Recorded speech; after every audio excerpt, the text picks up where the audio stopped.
As the Holocaust fades into history and fewer survivors remain to tell their horrific tales, the world has begun to forget how bigotry, racism, xenophobia, stereotyping, and hatred can unleash unspeakable acts of evil.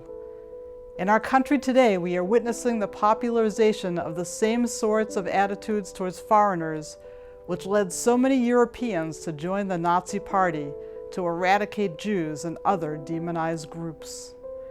Agnes Bales, the lone Holocaust survivor at Temple Shalom Emeth in Burlington, Massachusetts, has agreed to tell her story as a cautionary tale so that others will understand where these feelings can lead. For me, Agnes's story is very personal. Not only did this happen to a beloved member of our community, but my family is also from Hungary. All of my grandfather's relatives in this picture were taken to concentration camps and murdered because they were Jews. 6 million of my people were killed. This can never become remote and foreign.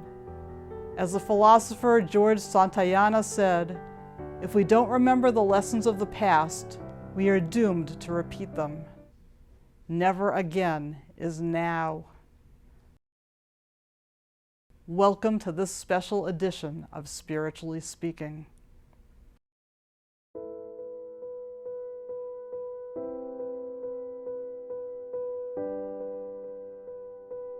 My mother says she was in the hospital holding me. She says, what a time to bring a baby into the world. When they started demonstrating the arrow cross, death to the Jews, death to the Jews. I remember early 40s, where the so-called Jewish laws, every day there was something new. When they pasted the paper on the walls on the street, the Jews could go on the street from this hour to that hour. They could not teach in universities, but this would change. Literally every day something new would come in. But we were still, living there. We had some family in South America, and my parents considered going there at that point. And that was too late. Jews couldn't leave the country anymore. My parents had a business on one of the nicer streets in the city, and it was questionable if they were going to let them be there because it was a Jewish business. And they let them be there for a while, and then they just shut the business down. I remember being a very happy little kid, going to the playground with my mother and going on long walks. There is a beautiful long street in Budapest, and we would go there. And then these restrictions were stronger and more strict. And I remember very clearly when the mailman rings the bell on the apartment, and my mother comes in the living room crying. And that was the letter that my father had to go into forced labor camp. This is a very vivid image in front of my eyes. My mother crying, and in a few days my father had to report. And then came another law that Jews could not live. We had a one-bedroom apartment, so it wasn't a huge, but it was a very nice apartment, and we were very comfortable there. But it was considered too big for my mother and myself and George, my brother. So they were going to put somebody in, but my mother knew this lady and her mother, a Jewish lady. And my mother said to them, why don't you move in with us? Because at least we knew them. They had the yellow star on the building, so Jews were allowed to live in there. And shortly after these two ladies moved in, the arrow cross came one very early morning in the fall. It was a cold, cold morning, and all the women between a certain age, which my mother was in that bracket, had to go downstairs to report. And my mother kind of knew what it was. And I remember I was crying. I wanted to go with her. I mean, I was 5 years old. And my mother at first said, okay, just, we will put something warm on you and you can come with me. And then she changed her mind, thank God. She says, no, it's nice and warm in here. Why don't you just go back in bed? It's nice and warm in your bed. And she went downstairs to report. And that's when she never came back. But we had a little balcony with holes opening so I could look out. And I went on all fours.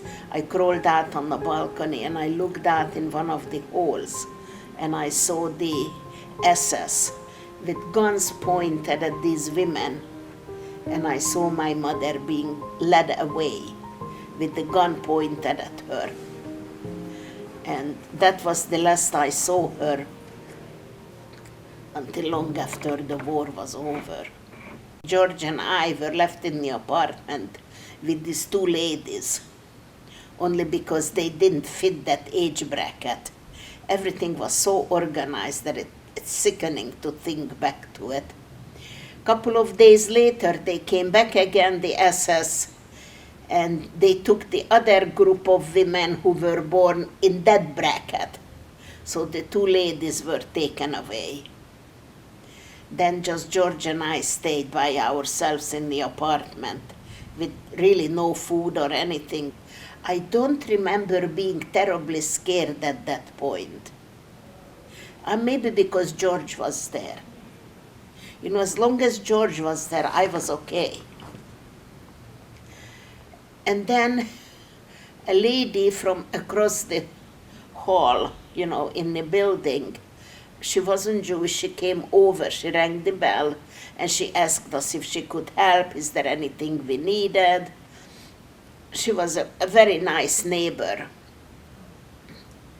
And we said, no, we will be okay. And then the following day, she said that the same lady came back in, and she said, they are rounding up Jewish children too, so maybe I better take you to the Jewish orphanage.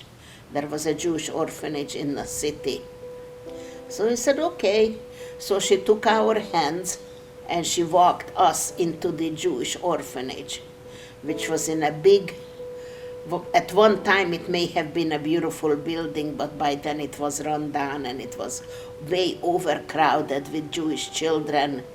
We were sleeping on the floor and because I was little, I got to sleep in a crib with another little girl, which sounds good, except the little girl wet herself every night, so we just slept in it. What are you gonna do?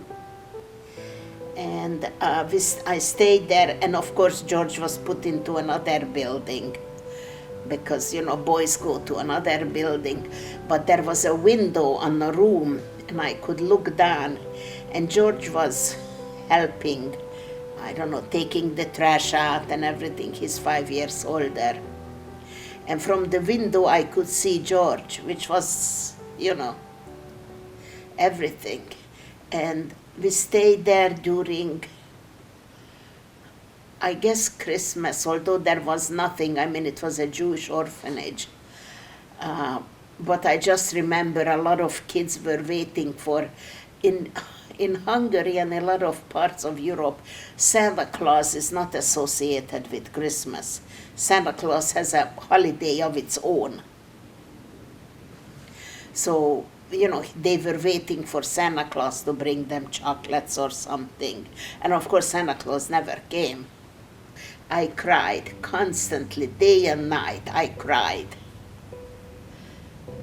Not a big surprise, being left alone in a overcrowded room like this, that if you had to go to the bathroom at night, you had to step over other sleeping children. I don't even remember if there was anything on the floor when we slept on the floor. Maybe a blanket, I don't remember that, but sometimes I slept in that crib, and then sometimes I slept on the floor. I knew it's not good to be Jewish, and I knew they took my parents because they were Jews. That was very clear, they made it sure we knew it, And also the orphanage, we knew that we had to behave because we were Jews. And that's how I grew up. You have to comb your hair and you have to be clean. So in school they can't say that dirty Jewish girl.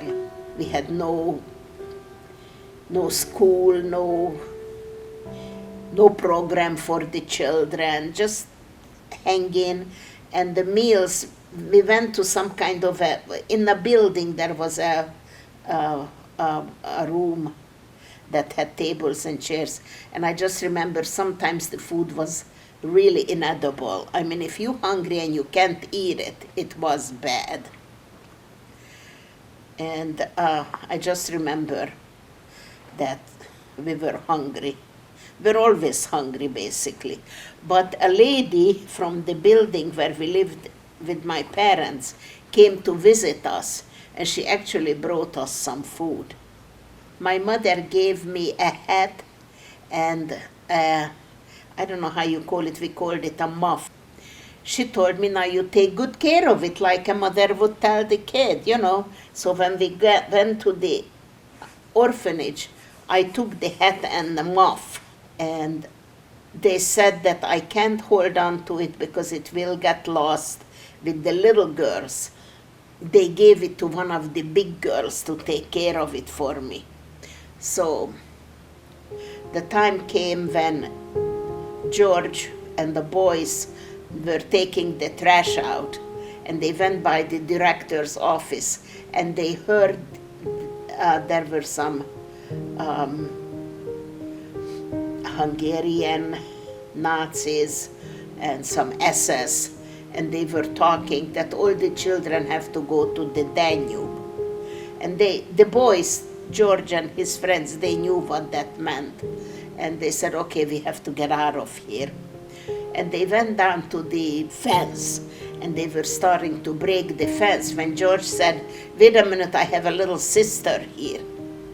And his friend said, oh, don't worry about it, just come with us, she'll be okay. And George said, no, I'm going back for her. And he came back, and I couldn't find my stupid fur hat. So he had to wait for me, which never found it, so that was okay. I went without a hat, without anything. And we went back, the two of us went back where they broke the fence. Of course, all the kids were gone. So it was George and I, just the two of us. It was on a beautiful road where this orphanage was. And a few blocks down were the Nazi headquarters. So to go anywhere, we had to walk by that. So George was training me what to say if they stop us. You say that we are Catholics and our house got bombed. There was an air raid going on, by the way, while this is all happening. There is an air raid. And we are just the two kids walking on the street. So what are you going to say? Well, there is an air raid and we can't go back to the place where our parents were, and our house got bombed out, and now we're going to grandma's. And George kept training me. And what do you say if they ask this? And what are you going to say if they, he was a big boy, 9 years old or what, and he's walking with this little picture of a girl. He was afraid that I say something wrong or right. Where are we going to go? So we thought we go back to the building where we used to live. So we got there and we went to the superintendent, my father was very friendly with the superintendent. They were good to us, They said that, of course, they can't keep us. They cannot keep two Jewish kids there. But they know that we had a relative across the street who had a very sick child. The boy was maybe 20 years old, never got out of bed. That's another story how the Nazis didn't take the lady, Aunt Rose. So they superintendent told us that the ghetto just opened a couple of days ago in Budapest, and they took Aunt Rose and the boy into the ghetto. And he was going to take us to the ghetto because, Jewish kids, we belong there. So he took the two of us, George and I, and we walked into the ghetto. And I remember the shack where you had to go in and they took your name. I tell you, everything was done with such precision. They took down our names and ages, our parents' names, whatever, and we were looking for this Aunt Rose. And they knew where she was, which apartment, which building. I mean, this was a whole section of Budapest that was the ghetto. And they took us there, and then the gentleman, the superintendent, handed us over to poor Aunt Rose. She needed 2 kids, I'm sure, like a hole in the head. She had no food, and that was another wicked apartment with so many people. People were sleeping on the floor and everywhere. And every night there was an air raid, so you had to go down to the shelter. And sometimes George didn't want to get up. He was I'm not going. And I did whatever Aunt Rose told me. I was a little girl, But George gave her a hard time, and I felt sorry for Aunt Rose that she had to put up with George. Then one night, again, air raid, we have to go down. George is giving Aunt Rose a hard time. He doesn't want to go. And Aunt Rose, I don't know, she got very stern with him. You just have to come with us. Thank God for that, because that night the building got bombed. The whole building disappeared over us. We survived in a shelter. Before that, Aunt Rose used to go up to the apartment to cook a soup or something. That was all over. No more upstairs at all. And there were some people who didn't come to the shelter, and they got injured, and they brought them in the shelter, and I just heard the people dying. It was horrible. And in the morning they said, oh, this and this and this died overnight, and there was no place to bury them. There was a big park, and they just took these people there and they just piled them up like logs. But we survived. George and the boys went and they broke the walls between the shelters, so they had the run of the ghetto underground. And I'm sure George was one of the youngest. There were older boys too, but not much, because the older ones were already taken to concentration camps. But anyway, they could go around, and they went into like a grocery store that had to close down, and they had some leftover flour, or they had some, and this I remember, George got some tomato soup in some kind of a dish, and he brought it so happily and gave it to me, and there was mold floating on top, and I wouldn't eat it. I said, no, I don't want it. And Aunt Rose just did, just push it over and eat it. And she went like this, just push it over and eat it. Well, I did, and I ate it, and I survived. And George got me toys. They broke into where they had a toy store or something. So he brought me toys. I remember he got me little chickens that were like spritzing, supposedly cologne or something. So he brought me some of these little chickens, and he brought me toys. I mean, talking about living in a ghetto, in a shelter, and I got new toys, So we were in the ghetto for a long time. This was early in the winter, and the Russians didn't come in until late in the spring. we were liberated by Russian forces, which was good because we could get out of from underground, but it wasn't very good in many ways. But at that time it was wonderful. We could try to go back to Aunt Rosa's house and see, if anything was there. We had to walk by this park where all the dead bodies were stored. And Aunt Rose just took my head and pushed it against her skirt so I wouldn't see it. Of course, I saw it by then. She says, "Don't look there, don't look there." But of course, I saw it by then. And we got back to her apartment. And it went on. There was no food, there was no way to heat up the apartment. We were freezing. But somehow she took care of me. I think George suffered more than I did because, he had to go out, and these boys went into the bombed out buildings and they collected wood from, the girders and everything and brought it back, and there was a stove in the kitchen, and Aunt Rose was able to cook on it with this wood that the boys brought in. Came the summertime, and my uncle already came back from concentration camp. He lived in a country town, and they shipped us there because in the country there was food. In Budapest there was no food. So Aunt Rose sent us there. And it was good there. There was milk, and there were chickens running around the yard. It was, and we thought we were in heaven there. And my uncle, he was friendly with the Russians. He made friends with some of the higher, whatever you call them, Russians.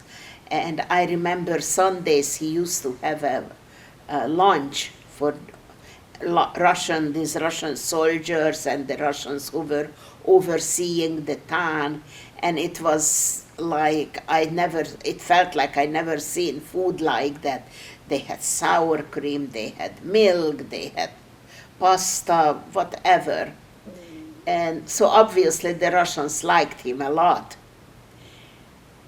And then a word came from Budapest that my mother has arrived and she's at Aunt Rose's, so we should go back.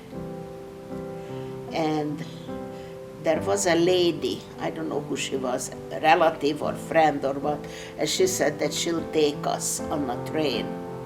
So the three of us, the lady and George and I, got on the train, and the train was of course overcrowded. We were sitting on our bundles on the floor, and a Russian came with a gun, and he started yelling. We didn't understand, we had no idea what he was saying, so everybody quickly got off the train. And then nothing happened, so we just got back on the train. What are you gonna do? And we arrived in Budapest like that. And we went to, my mother was at Aunt Rose's apartment, so we went there. This lady took us there. And we went in, and I saw somebody standing in the hallway. I didn't know who it was. Turned out that was my mother. And I didn't recognize her. I mean, she went through concentration camp, and she came home on the top of the train. She traveled on top of the train, so she was sunburned, and she was skinny as can be. I'm sure she didn't look very good. And she actually came up to me and she gave me a hug. And then I recognized her voice, and slowly it came back to me, that's my mother. And I remember the three of us, George and my mother and I, went in Aunt Rosa's living room, sat on the sofa, and my mother put her arms around the two of us, and she says, and this is for sure, she said, now we are going to forget about this like it never happened. And of course you can't do that, but that was her wishful thinking, you know. And we had no place to go, so all of us stayed now at Aunt Rosa's house. And she started to try to get our apartment back, but that was very difficult because somebody already moved in. So my mother had to join the Communist Party to have some clout to try to get the apartment back. And eventually she did, and we went back to our apartment. A lot of things were missing, needless to say. And there was no heat, our apartment was a very modern, very nice apartment. It was central heating, central hot water before the war. After the war there was no heat, no hot water. So my mother went out, and for her engagement ring, she got us a little stove that you could burn anything in it, paper, wood, coal, whatever. I don't know what is it called, but I remember it was a little green stove. So she put that in what was the living room at one time, and we all slept there, and she was able to cook something on top of this little stove. And I went with her when she got it, and it was her ring that they got us. You know, I mean, it was a shame for the ring, but the ring doesn't keep you warm, doesn't cook you food. So then we stayed in that one room. And eventually, you know, things started to change. I think after the war, when I was already back in school, so things were somewhat settling in. 2 men came to our apartment. And my mother sent me out of the room, which happened very seldom.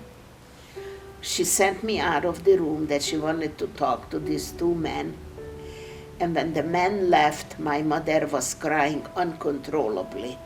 So I just had a feeling they had some news about my father.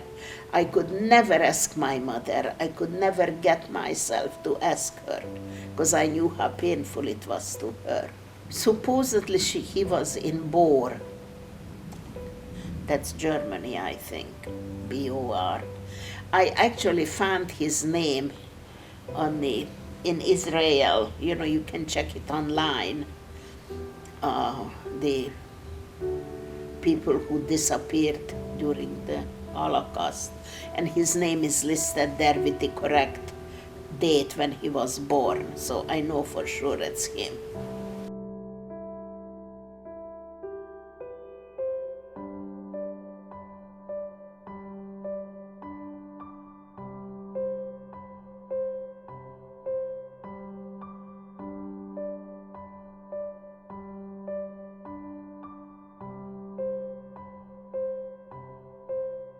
Thanks so much for listening.